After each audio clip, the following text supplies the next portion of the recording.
Trying to find Tabletop Nation HQ. I'm kind of lost in the midst of Hockley, Essex. I'm wearing my Joey Berry jumper. We've got to find Andy 2D6, which will be fun.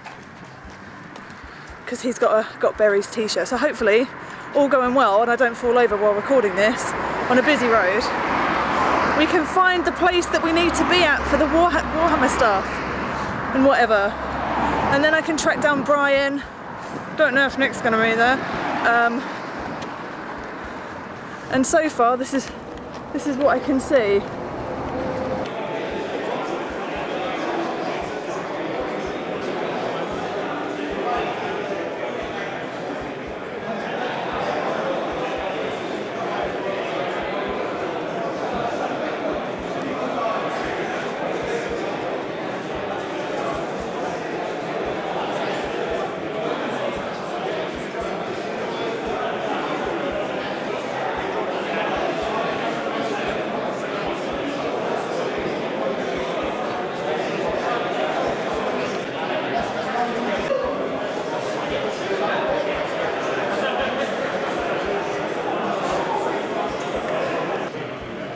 I'm at Tabletop Nation at Wayland Games. Is that right, Gavin? Wayland Games? Yes.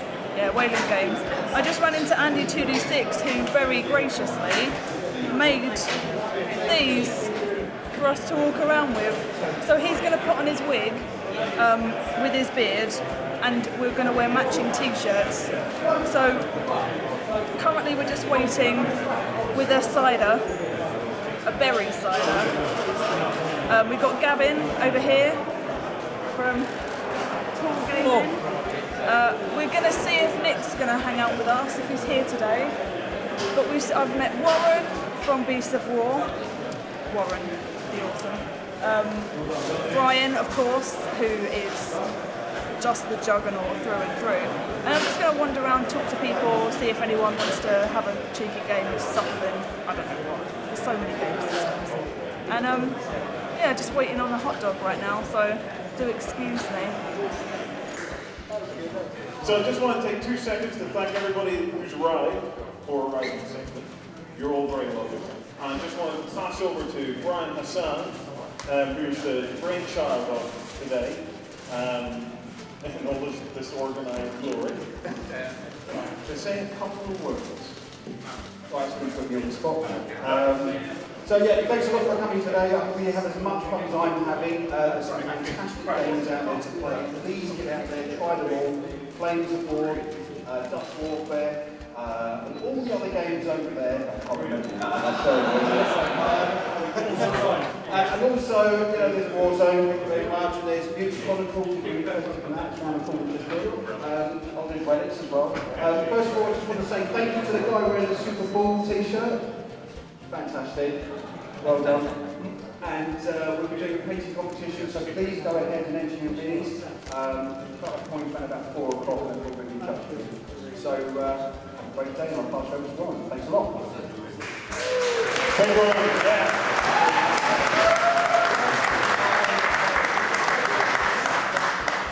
So I'll finish this with saying there's a couple of events and stuff like that taking place through the day as well. We have a studio tour kicking off at 1 o'clock. I'll do a very quick announcement at 1 o'clock. I'll do another one at 4 o'clock if anyone's interested. And at 2 o'clock, we're going to have the YouTubers in the bar where we're all going to have a sandwich. And we'll have a bit of a gig try and ask them some very serious questions. So other than that, enjoy your gaming, have a great day, and if you need anything with anybody in an orange t-shirt or a blue t-shirt, or this man here, or myself, you know, take care guys, enjoy yourselves.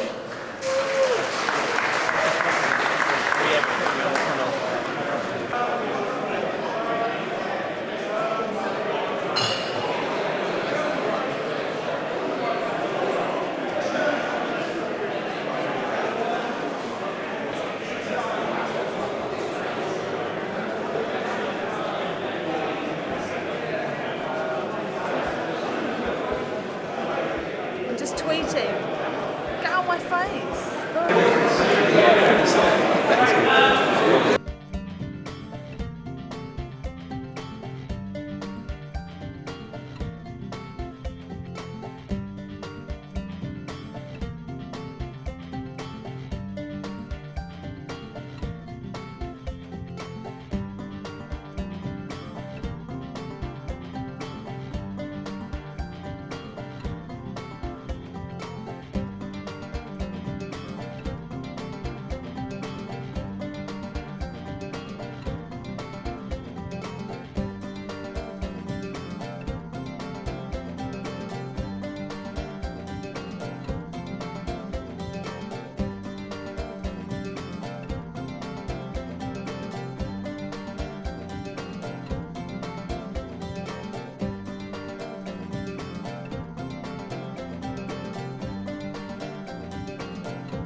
Eat your heart out. Okay, so 6 of you have been supplied 2 microphones.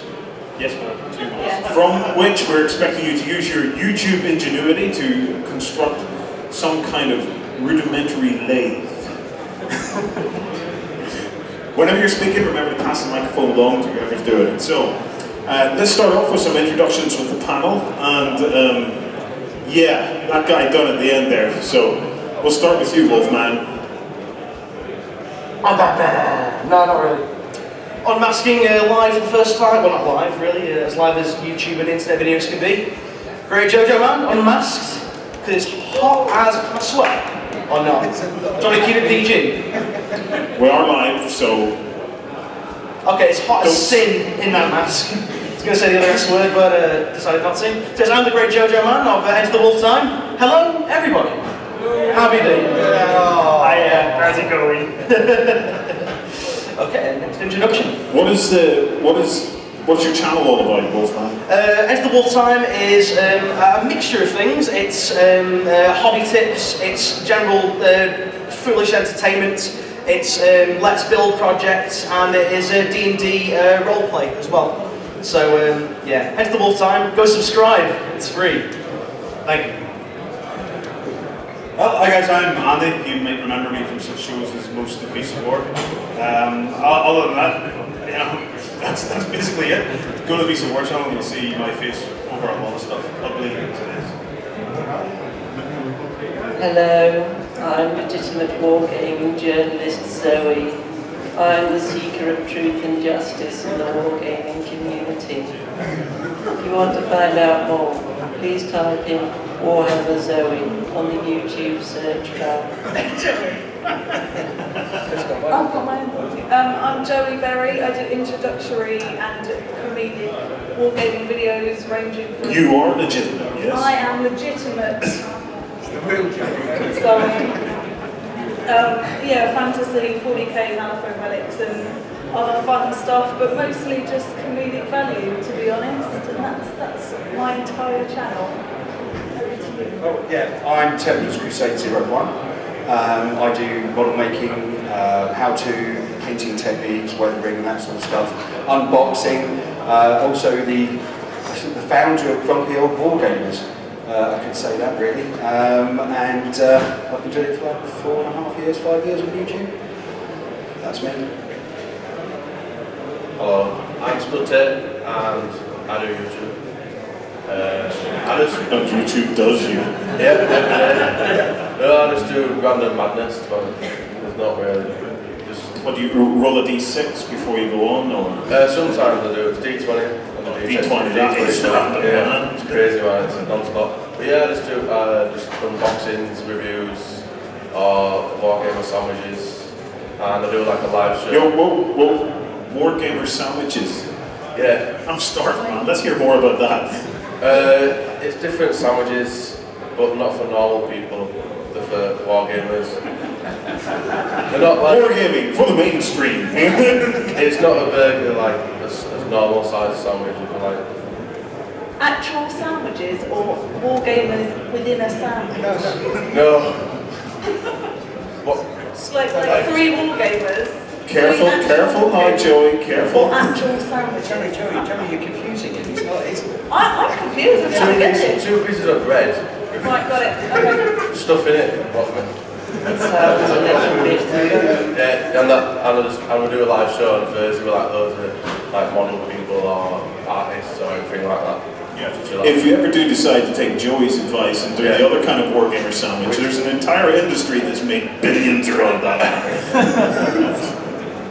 Okay, so let's get some questions going here, okay? So, you're all YouTubers, you're all within the industry. I want to know your opinion on where this industry's headed, so I'm going to ask you some serious questions. So, let's kick off with where you think the industry is, where you think it's headed, where would you like it to go? So, First of all, I'll kick it off. Well, I honestly think that the industry is probably the best that it's been for 20 years. We're only going forward. There are lots of licenses that are now being passed around that people are making good games with, and not ones that you play for 6 months and then put it away. Ones you can actually find other guys playing and other people playing with. It's going forward. Unfortunately, there's still a few holdouts out there that are still holding the whole lot back. But still, there are companies that are coming forward. There's innovation. There's lots of drive in the industry as well to make things better, to make things more mainstream, to make it easier to get onto the table and to get out there playing with more people. And of course, more clubs day and day that are cropping up all over the place. I'm a glass is always half full kind of guy, so I like to think that it's reasonably good. Any of you guys want to have a go? Mr. Judo? I forgot what I was going to say. Sorry, it's gone out my head. Somebody else, please. But what about a legitimate view? What's Zoe think? I would like the wargaming industry to cater more to the lovely ladies like me. I would like to see more pink miniatures, flowery miniatures, and miniature kittens. That is all. I apologise, folks. This is going to go downhill really rapidly. I don't know, I think, for me it's like, I think, if we're talking about like the gaming industry as a whole, I think yes, it's got a lot stronger. I think there's a lot more variety in games. There's a lot more models out there to play with as well, a lot of things to do these days. If we're looking at how the YouTube community's jumped onto that, I think it's a lot better than it used to be. I think we spoke about this the other night, and especially speaking with Andy about this as well, that like 4 or 5 years ago, it was a very closed sort of like who you knew community sort of thing. And now it's expanded into, you know, more tutorials, more model making, more companies actually utilising YouTube as well, which is fantastic. So you'll find a lot more product reviews going on, where companies have gone out on, we can actually use this for our own, you know, advertising benefit, you know. So I think companies are more open now to working with the YouTube community. There's still one or two that really need to, you know, jump on that bandwagon, but hopefully one day that'll happen. But there's definitely lots and lots of games out there. We've just seen today all the games that are here around us. Absolutely amazing. Let's talk about the manly thing for a second, okay? As Brian giggles like a little girl. So it's a male-dominated industry at the moment, no doubt about that. Being the only real female sitting on the panel. Personally, I think Zoe should take offence to that. Looking young lady that she is.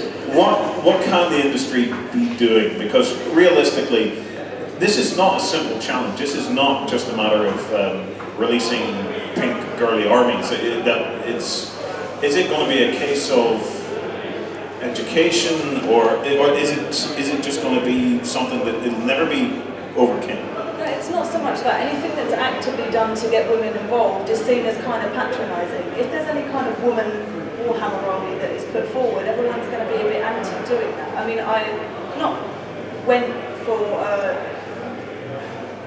Necrons and stuff with 40k as an example, to not be a girly army. But it's one of those things that if it is portrayed as that, it's just, you know, I started fantasy with Wood Elves, which I think we can all agree are quite a lady kind of army, and especially, they don't play very well, so tournament players don't take them seriously, but it is one of the things that girls do. They're quite pretty looking, some nice cloaks and leaves and all that kinds of nonsense. So, I mean, we pick them, but to actively put out armies just for women kind of makes it look a bit stupid. Do you think that the games within the industry currently lack enough deep characterization to possibly appeal to female gamers or females who would become gamers?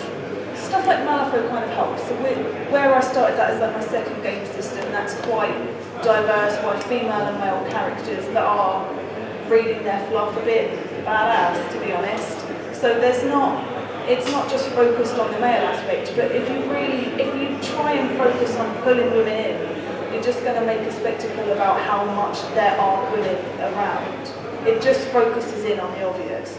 If it's just one of those things that's let be and you build interest off your own back, that's a lot healthier than trying to force it. And a bit of a money waste as a company, because let's face it, this is wargaming. It's not typically built for women. Video games faced similar challenges, and in many ways the two industries are quite closely linked in terms of their development, their path. Video games, one of the ways that one of the tools, I suppose, that they used to try and overcome that was the introduction of female teams like the Fractals and things like that. Are we at a stage as an industry where we could pull that off? There has been in the paper recently a all-female wargaming group, which is great, but I think it doesn't focus on the fact that there have been women, like Annie has been a tournament player, and she's actually really good. And she will play nasty things like Chaos Wars just to be mean. But she's been around, she's won a fair few games and stuff like that to me, rather than focusing on the fact that it's an all-female gaming group. And just like, aren't we good at it? That's excellent, it's good at getting it out and about, but it should really be focused on the general hobby rather than male and female. Because it doesn't help. It should just be people that are interested, not that she's interested, isn't that strange. It should be all-encompassing rather than divided by gender, because it won't bring people in that way. Another aspect of this for all of you as YouTubers, Joey, you especially might have something to add to this, is the global nature of what you're doing now. Because you're creating videos, you're based in the UK, but your stuff's been watched all around the world. How have you found the global nature of it and the global trends? Now, the reason I ask specifically is because you've just been out to Adepticon recently, so you've got to be able to see it firsthand. Like, do you see much difference, or can you guys, like as Beasts of War, we watch stats and stuff like that constantly, and we're always trying to find a middle ground between the trends, between what we would see in the UK and what's happening in the US. We're very conscious of that, but we've been at it for such a while that it all starts to blur at times. But for you guys, how do you relate to that, or do you just see it as gaming is gaming is gaming? As far as Adepticon went, I'd say because of the English aspect and perhaps the goal, because that never, let's face it, disappears when it comes into this kind of hobby. Everyone was like, I was adorable, and especially when it came to the blue table painting guys, they were kind of obsessed. Sean was named me his favourite person from that whole event, which was really sweet. Such a tart. I know. I'm not saying that because I'm jealous. It's that Yes, you are. I rang up once to get a tank painted, and he made me talk to him for half an hour. You know, and it's just because he liked my accent. Yeah. And he said, "You're a bit James Bond." And I went, "Thank you very much." But it is, I think, in the English YouTubers are very much appreciated across the pond just because of the way we speak and the way maybe we portray things kind of quirky compared to what they do. But yeah, it was really strange. I mean, that was such a huge event. That was, what, 700 to 1,000 people wandering around this hotel, and everyone's like, you know, there's photos being taken, and I talked to you on Twitter, and it's really strange to kind of get to grips with it first, but I mean... Not even to mention the Wargamer sandwiches in the evening. Right. Joey, which was better? Which was better? Was Adepticon better than Bunker Wargamers? Never. And did they serve hot dogs as well? They didn't. So, Put that out there, people. it's out there. So the future threat to the industry. It's all been going well, but there's always that kind of razor's edge thing about our industry where it could all go down the toilet at any one time. What's the biggest threat to the industry that you guys would think? The biggest threat, well, I'd say is obvious. But we know what it is. Our games are based on reading, and that sounds a lot like education. It's not cool in a lot of places to be reading books, to be drawing things, to be huddled around the table, rolling dice with tiny plastic men. And that's our biggest threat. Our biggest threat is that the momentum stops, and that we don't come out and tell everyone that yes, I like playing with plastic toy soldiers, and I'm not an idiot, and I'm not a weirdo. You know, that's the problem. Tiny little man dolls, I believe I've heard referred to. We know that's what they've been called on many occasions by my wife as well. And that's the thing as well. You know, the fact is that the majority of people who game are just exactly that. They're ordinary folks who have families and just enjoy it because it's social, and it's not, it's an excuse to have a beer with some friends with something to do, even when there's nothing to talk about. And but again, that's our problem. If we let the image slip at any point, it will rapidly go back, because there's media out there that would love to have something like our industry to really slam against and say, look at all these corner case computers. Does have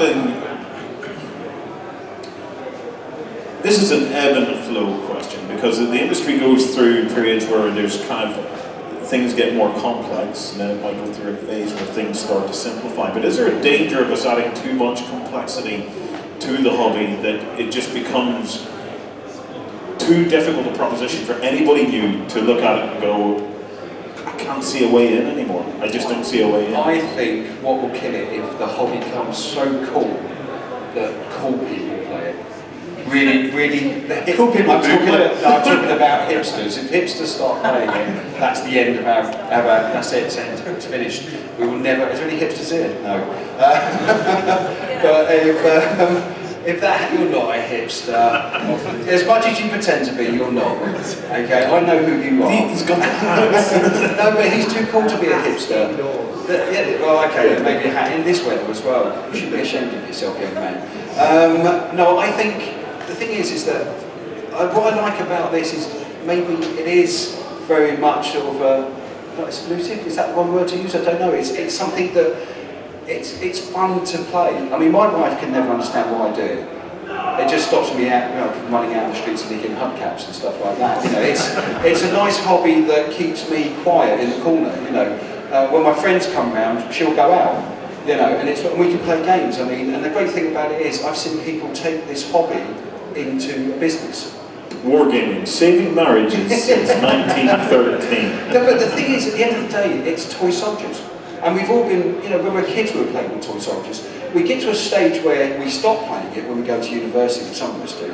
And then we meet girls, we get married, and then one day you walk past Games Workshop, or one of your kids comes home with a tank or something, you go, oh, I remember when I used to play with that stuff, and if suddenly you're spending 450 quid. Yes, but here's the difference. I remember playing toy soldiers and myself and my brother flicking rubber bands at them. Yeah, and marbles. I went into a Games Workshop to do that once, and the guy nearly had a heart attack. I've had something similar to that. I painted up a Black Templar army, which I was very proud of. And that was back in the day, thank you very much, with Dying Breed. And you could take them into Games Workshop and play. Actually play instead, they do demo games now, which is a shame. But I put my tray of men underneath the table, and this little kid came in and he was standing next to me, and I was engrossed in this game, which was fantastic, I was having a great time. He was asking me loads of questions about how I painted it, and I was talking to him. And it was this bonding moment between an old man and a younger guy. Let me rephrase that. Wrong channel. Yeah, okay. Let me just rephrase that. There was a special moment where two minds connected. Careful. It doesn't matter how I say this. Jimmy Savile is fresh in the mind. It doesn't matter how I say this. Two geeks got together. Okay, that's even worse. There was not a language there. But we were talking about model making. I've really got to stop if I can't. Someone stop me. But we were talking about model making and stuff like that. And he walked away and he went to see his mum and she came and slapped me. No, he walked away and ended up buying some minis. And I was like, I'm really proud of myself that I got this kid into the hobby. And I looked down and the little bugger had squashed all my fingers. With his feet, he was standing next to me doing that, and I didn't realise he was standing all over my men. And that made me cry.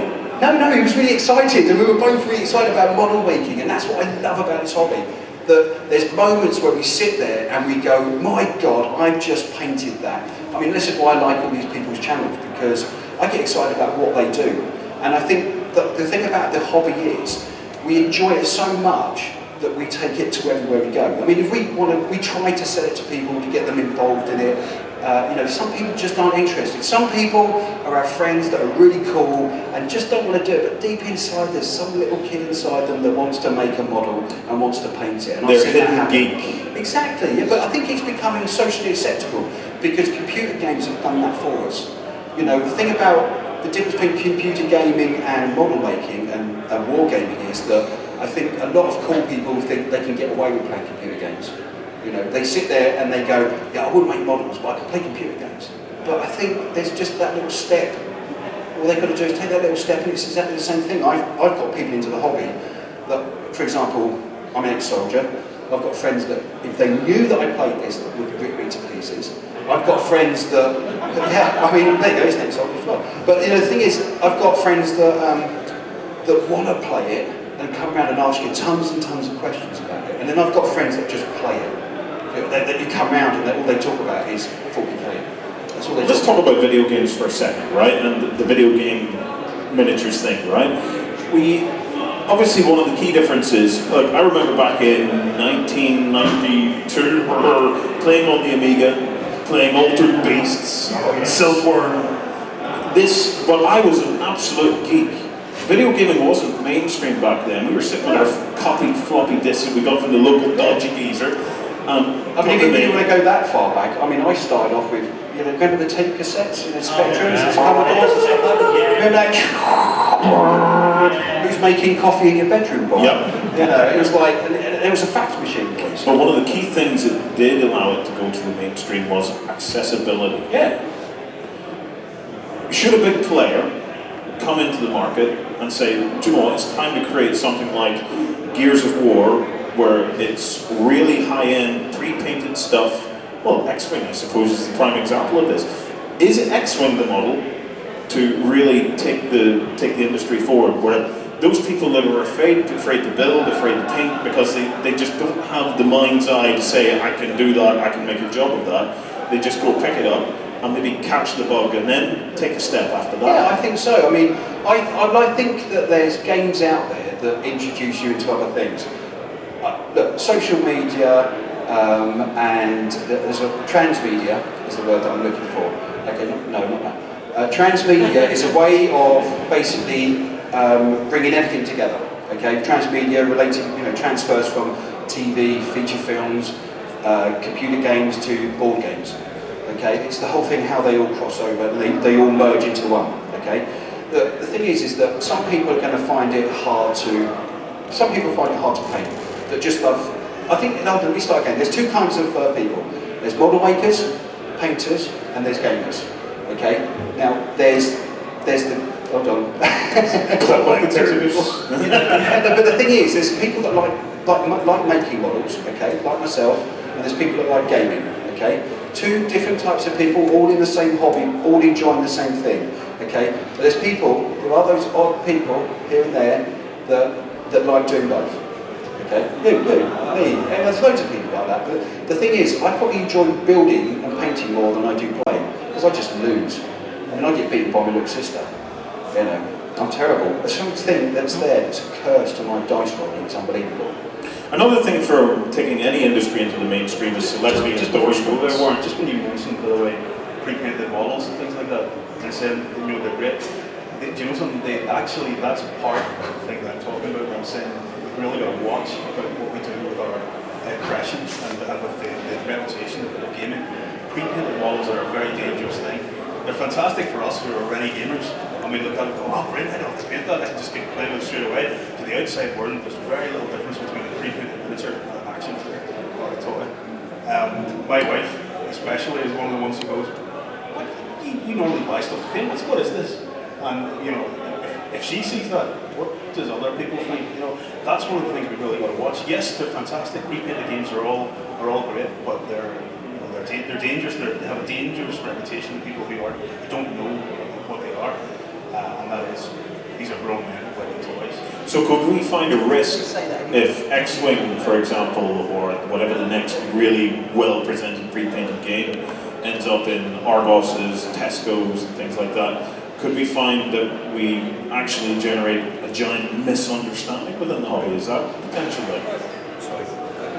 It seems it's like the Brian show, doesn't it, really? But I'm just going to jump in again. Hold on, the Games Workshop years and years ago used to sell their stuff through Argos. Correct. Okay, and I've seen, which drives me mental, and it's worrying, that parents will come in to a model shop or GW, for example, or whatever, or buy something off eBay just to give to their 10-year-old or 4-year-old kid, who will then trash it and stick it in the toy box. Okay, but these things happen. The thing is that if you've got pre-painted models, it can work two ways. And I think, it's people are going to see you as playing with toy soldiers, but people see that anyway. Because I don't think people don't go in there and go, oh, that's a Space Marine. What are you playing with Space Marines for? Oh, that's War Machine. What are you playing with War Machine for? They don't do that. They just see it as a toy soldier. They don't see it as anything else. Okay, well, look, moving on. One of the big things, we started to see a shift last year in celebrity endorsements. They've been massive in terms of the gaming industry and other industries. We saw the first of our celebrity leaders in terms of Will Wheaton, Felicia Day, crop up last year. It's made a huge impact to the board within the US. So a big round of applause for Scott there, folks. And can somebody now take him to the hospital, please? If this is a question for each and every one of you, if you could pick a celebrity who would, how will we put this, come out and endorse the hobby, who do you think would be the coolest celebrity to do it? And we'll start with the Wolf Man. Well, one of the celebrities that actually does do it is none other than Will Smith. He's got quite a decent, I think it's a Space Marine collection. He plays it with his son. If that gets out there a little bit, maybe a few more people will start jumping on that bandwagon. But a current celebrity, it's actually to be like, you will be advertising this product kind of thing. I don't really know. I'm a bit of a recluse when it comes to TV and films and stuff like that. I'd probably say, I don't know. I don't know. I think, no, just get Will Smith involved, because he's just a suave, I was going to say mother trucker then, but without the T. But no, get Will Smith involved, and there's other celebrities as well that have been able to do it. Angelina Jolie apparently has a really well-painted Eldar army, and there's rumours that on the set of Men in Black 1, Will Smith and Tommy Lee Jones used to play 40k between takes and stuff like that. So that word needs to get out a little bit more, hopefully. We're in Essex, and I think we should get someone from The Only Way is Essex. Listen to me now, because what we're going to do is we'll have them play and get beaten, and that'll be just another way you can feel superior to these people. You are a very wise man. I would like to agree with you because that programme has a lot of lovely ladies on it. That's all I have to say on the matter. Deep as always, Zoe. Deep as always. Black twin. Joey? I don't know, I don't really care who's kind of into it. I mean, it would always be funny if stuff like... They don't have to be into it, just who do you think would be the coolest ambassador for it? Oh, yeah. Come on, can you imagine that advert? Just a voiceover and like Hello, slowly I'm moving forward miniatures as they like, you know, it can kind of be made sensual, that advert with his voice. It would be awesome. And that is it, Morgan Freeman, done. If Games Workshop got him to voice over some of their terrible videos, I honestly think that they would be a lot better than let's face it. When he said, something's coming, and you go, oh, what is it? Oh, well, we never find out. So. It's at this point I wish I could do a really decent Morgan Freeman impersonation, but I can't. But I would go for, I know for a fact, and he is a cool guy, Vin Diesel. He's a huge role player. He loves his role playing. Grew up with it and all that sort of stuff, so just to give a big shout out for that. But who would I have as my spokesman for the hobby? Probably, I don't know, Sir Ian McKellen, or Gandalf. Yeah, Gandalf. Would you have Geldof in Africa? No, not Geldof. Oh, sorry. Although Geldof would be quite cool, I think, you know. I'm just back from Africa. Give us your fucking money. All these bloody models, we need to save these bloody models. I don't know what that didn't sound like. I don't know who that was. It's some, I don't know, Indian bloke in some shop. That was terrible. I'm useless at impressions. But it's, you know, you could have, I don't know, there's Vin Diesel was one of my, I know, oh no, The Rock. Yes, The Rock. I'm sorry, I'd like to see Dwayne Johnson, okay, rocking it out with either Flames of War, the Vietnam edition, because I actually quite like that, or a Space Marine with a Tau army. There you go. Spud. Arnold Schwarzenegger. Oh, Arnie Sweaty has to be. Get to the Space Marines! Just absolutely is. Run, go, get to the gaming table. It was amazing. Everybody get down now! We will get to the Thunderhawk now! It just sell everything, whichever game we went into, just sell it. Especially if it did Flames of War, or like ball action. It just, yeah. No one would say up to me, to just chill. Well, this is a question I've given a lot of thought to. I've spent many sleepless nights on this. And I think for me it comes down to two, and it would have to be either Ronnie Corbett, because he tells shockingly good stories about the producer. Or if we want to go totally mainstream, it has to be Lemmy from Motorhead. Anyway, folks, I think we'll wrap it up at that. A massive thank you to all our gamers and YouTubers here. I think we will finish the show with some more inspirational, deep, truth-finding words from Zoe.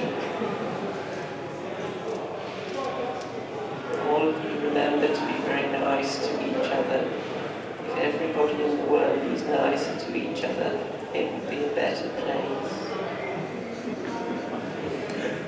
That's fucking profound, man. Give a round of applause.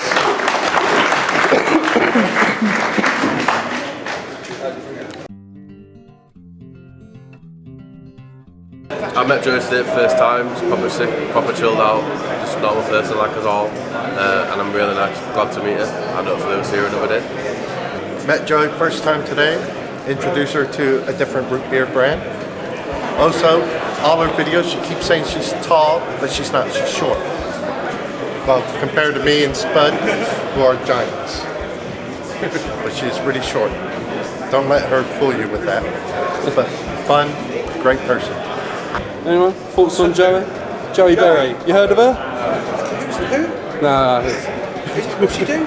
She's done some YouTube stuff. Yeah, she's. I've seen her around. I hear that she's a bit of a prima donna. You know, she likes to have a bit of a stress every now and then. But if she hasn't got like a Winnebago Skittles or something like that, is it? She's into Skittles. I don't know. Well, I hear she's a very nice girl. I don't like to speak ill of the dead. You know, I hear she's a fantastic lady. I think she's into Lego, something like that. I think she does elves. I don't know, something like that. So, yeah, anyway, I'm going to drink now. Thanks very much for coming. Cheers. I quite like it. I find it really handy. It has helped me a lot because I really know my own. Really know. Yeah. Joey? Joey's awesome. Yeah? Yeah, love it. Joey is very excellent. I like it. She's an extremely nice person. That's the first time I've met her. I have seen one or two of her appearances on YouTube, but I'm afraid I don't know very much about her apart from that. She strikes me as a very intelligent person. I like her stuff. It's actually nice to have an attractive person talking to you for once rather than a really old person, which is always a bonus. That's right. You've got to talk to me. Yeah, Show everyone. I think this stuff's really funny. So it's great. Videos are really humorous. Like when she's like expanding, trying to teach like beginner techniques to people and like actually how to start into something.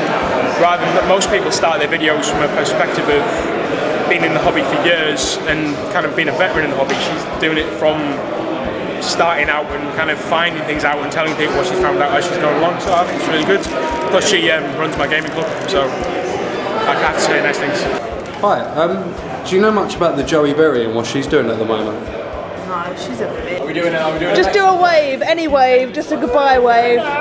Yay, and a wave. More waves. Woo! And you wave. Facebook, I've got my own page.